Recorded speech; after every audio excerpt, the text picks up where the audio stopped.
Hey y'all, it's your girl Shelly Flowers, aka Michelle Flores, and you are watching Shelly Flowers Reads and Writes, where I talk about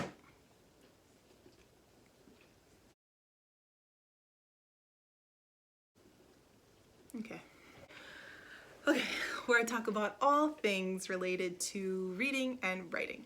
So today I'm going to be doing a little bit of housekeeping, where I am going to unhaul any books on my bookshelf that I've rated 2 stars or less. I do this every month. And I'm also going to talk about my June TBR. School's out for the summer, so I have a lot of time to read, and I've got so many books on my TBR that I'm so excited to talk about. So first up, let's organize some books.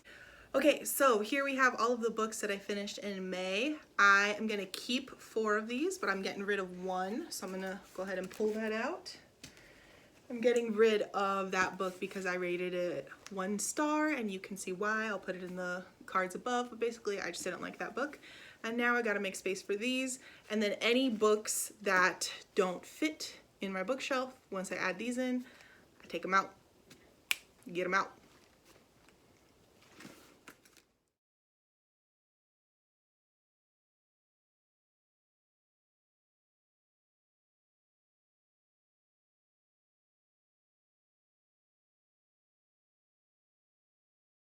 Okay, so here are the books that I am choosing to get rid of. 4 books this month. So it's actually kind of smaller than it has been in the past, but here we go. First up was this book that I read last month. I hated it. It's been on my TBR shelf for like 2 years, so I'm glad to be rid of it. Rose and the Crane. Next, I am getting rid of the Complete Poems by Hart Crane. This one kind of hurt my heart a little bit to get rid of it because I know Hart Crane is sort of like a classic poet, and I actually read this book in grad school, but I don't really remember any poems in it, and I do find his poems to be a little bit challenging to get through. It's just not the style that I enjoy. And it's not a book that I pick up when I'm like looking for inspiration to write either. So this one is just, hopefully someone else can find something better with it. All right, next up is this book that is really hard for me to get rid of, but I'm Marie Kondoing it. I am thanking it for what it did. I just know that it's not for me.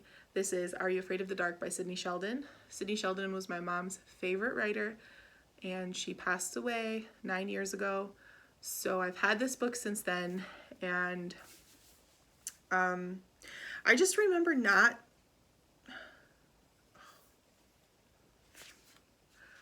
I found a note that was handwritten by my mom.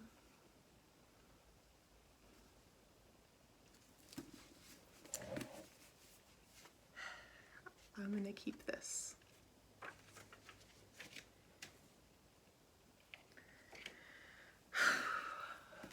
Okay. Sorry about that.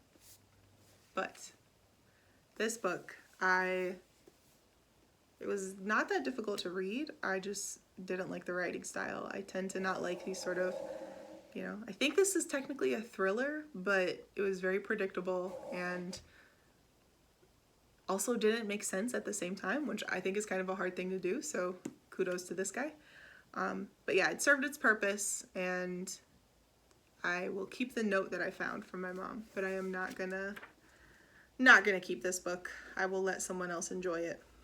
So, all right, the last book that I am getting rid of is Did You Know by Elizabeth S. Wolfe. So this book won, I think it was the 2018 or the 2019 Rattle Chapbook Prize, along with Christina Olson for The Last of the Macedons, and Al Hordelani for Hansel and Gretel Get the Word Out.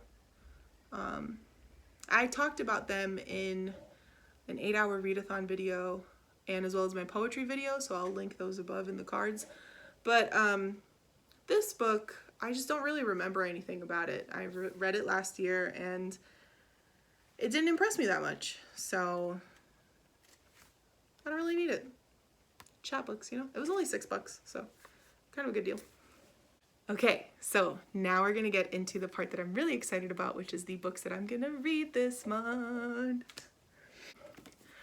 First up, I'm gonna say this now, this is kind of a controversial choice in a book, but I'm gonna explain why.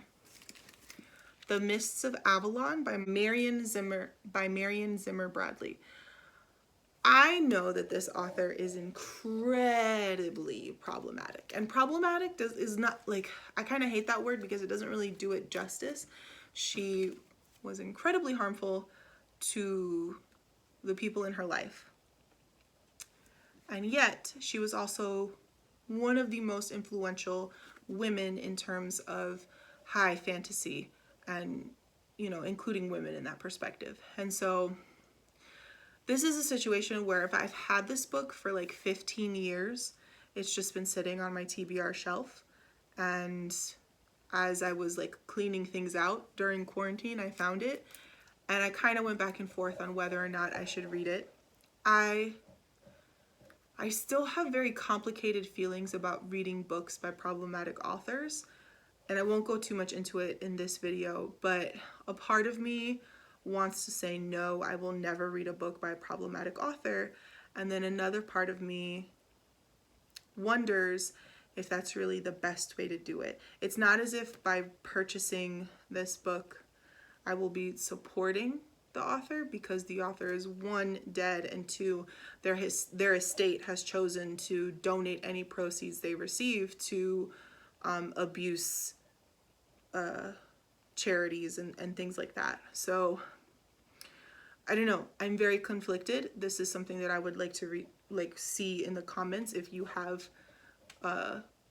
pushback for me or suggestions for me, because, you know, I talked about this a little bit in my anti-racist resources video, but I am someone who is learning and unlearning all the time. And I am like a third of the way into this book. There's parts of it that I really enjoy, and then there's other parts of it where I'm like, this is a disaster. So I don't know, I'm conflicted, and I would love to hear some of y'all's opinions on this topic. Okay, another book that I plan on reading is an audiobook, and this is called The New Confessions of an Economic Hitman. So this book I have been sort of on and off listening to for the past like 3 months. It's not my favorite, so I should probably just DNF it, but I have a really hard time doing that. So my goal is just to finish it this month and move it off my shelves, and hopefully I can start being better about DNFing books. Okay, next up, I have a few books that I'm going to be reading for the Queer Lit Readathon. I'm going to link info about that readathon down below. And I plan on reading 4 books for this particular readathon. The first book is Homie by Danez Smith. So this book fulfills the challenge of being poetry and being a 5-star prediction. I have made it very clear this is a Danez Smith stan channel. They are my favorite poet. They are also a Black non-binary poet. And so I just really value their perspective on so many topics. They have a really incredible podcast that they host with Franny Choi called Verses, where they talk about all things related to poetry, and they interview different poets. That podcast has taught me more than my MFA ever did. So I highly suggest you listen to it if you're into poetry and like to hear people talk about poetics. But I'm really excited about this. Bookie Charm also reviewed this book. I'm linking her video down below as well. So far I've heard really good things, so I'm excited. Okay, the next book that I'm going to read for the Queer Lit Readathon is Intergalactic Travels by Alan Pelaez Lopez. They are an Afro-Indigenous, non-binary, formerly undocumented immigrant. They're originally from Oaxaca, Mexico. They came to the US, and this is their book of poetry. They are known on Instagram as @MigrantScribble, and they also have a YouTube channel, which I'm linking down below. This fulfills the challenges of poetry, but also question marks. And I am gonna use that sort of free space as reading a work of literature by a queer, undocumented author. I feel like oftentimes when we talk about undocumented people, we tend to focus on people who look like me, a little bit more ethnically ambiguous, or they are like mestizo or white presenting Latinx people. And so getting to hear from the perspective of an Afro-Indigenous person is so essential, and that's what this book does. I talked about it in my indie bookstore haul, which I'll link above as well. This could probably also be a 5-star read prediction, because I have recently started following Alan on Instagram, and they consistently blow me away and challenge me in their thinking, and I'm just so excited to be able to support them in this way. Okay, next I plan on reading The Deep by River Solomon. This fulfills the recommendation of host recommendation, because I saw it in the video that I forgot who it was that sent out this video, but I'm gonna link it down below once I find it and remember. But this book is just everything that I'm all about. You know, you've got underwater sea people, you've got, you know, conversations about race and memory, you've got all kinds of goodness in here. So I've been saving this book, and I'm really excited to actually dive into it, if you will. You guys can just close the video, it's fine, I understand. Okay, so this book, as you can see, it's been through some shit. This is what happens when you have 2 kids under 6 now in your home. So this is Meridian by Alice Walker. So this fulfills the challenge of having a bi or pansexual main character, but it's also a backlist title, because this book originally was published, I believe, in the 70s. This again is another example of what I mean of like, where do we draw the line when it comes to reading books by problematic authors? Because Alice Walker, especially recently, has been known to make very anti-Semitic remarks about things happening in the world, but she also founded womanism, which is feminism that centers Black women and the Black femme experience. So at the same time, you know, it's another situation where you have a woman who was so influential and so necessary in so many ways, and yet can also say things that are harmful, right? So that's where I struggle with this concept of reading books by problematic authors.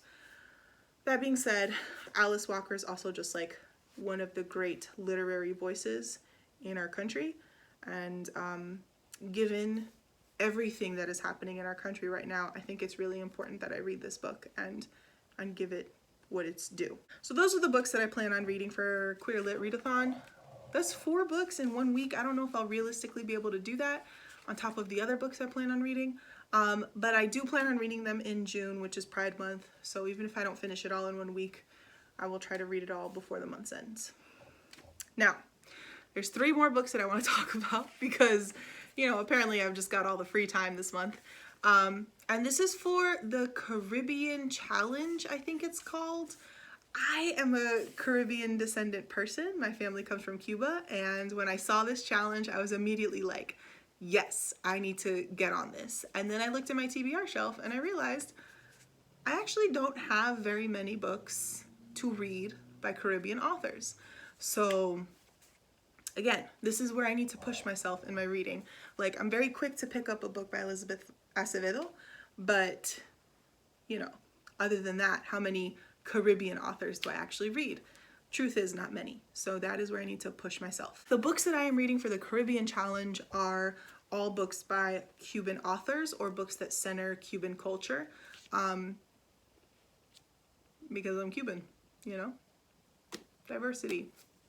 Okay, so the first book we have is Florilegio Poetico, and this was written by Patricio Lastra. So this book, I'm pretty sure, was a self-published book because of how it's set up. The funny story with this book, my grandfather actually gave this to me while I was in grad school. My grandfather is stoic, to put it simply, and I've never really had many conversations with him. He's just lived an incredibly hard life. He worked the sugarcane fields during and after the revolution. Then he came to the US and was a truck driver and a janitor, and again, has just lived a very hard life. And so one day when we were randomly talking about grad school, I told him I was studying poetry, and he got so excited and gave me this book, and I still haven't read it. Main reason is the book is in Spanish. I'm like intermediate fluent in my Spanish. I'm not as fluent as I should be, considering my father is from Cuba. And I was raised by my grandparents who all speak Spanish, so it happens, and I need to not beat myself up about it. But one great way to improve my Spanish is to actually read books in Spanish. So that's what I plan on doing with this. I also have this other book that my grandfather gave me, Mis Recuerdos, Poesías de Ricardo Garcia. So this is another Cuban author. I think this is another self-published book as well. So I'm excited to read this. Look at this back cover. This is some real Cuban shit right here. I love this. I love being Cuban. So yeah, this is another book that's completely in Spanish, hence why I haven't read it yet, but figure this challenge will be a good way for me to dive into these books. Okay. The last book that I'm reading for the Caribbean Challenge is Crossing the Water, and this is by Claire Garut and Annika Wambach. So I don't think those authors are actually Cuban. It's all about basically the Yoruba religion, which is practiced very heavily in Cuba. The Yoruba religion is also known as Santeria, and it is misunderstood. It's oftentimes likened to witchcraft or black magic, and that's not what it is at all, although there are elements to it that are very different from Christianity. And it is a religion that I have grown up being aware of, but I don't practice, and not many people in my family practice it. That being said, my great-grandmother was a curandera, which is like a healer or an herbalist, and curanderismo pulls a lot of practices from both the Yoruba religion as well as indigenous practices within the Caribbean. So I don't know. This book my husband actually bought me a couple years ago, and I just never got around to reading it. But I kind of regret that now. Okay, so those are all of the books that I am reading in this month. I might read more, who knows? Again, school's out and we're all on quarantine, so like I really ain't got shit to do but read. All right, guys, so that is it for me today. I've blathered on long enough. If you'd like to follow me on a more day-to-day basis, you can find me on Instagram, Tumblr, and Goodreads at Shelly Flowers. My big question for you is, what books are you getting rid of, and what books are you keeping, and what books do you plan on reading? Why? Let's talk about it. Let's share. And donate to my city's local community action committee. Times are crazy right now for very good reasons. And if you can't protest, donating is the next best thing. So I have a link to an organization that you can donate to down below. All right, guys. Ciao, y'all.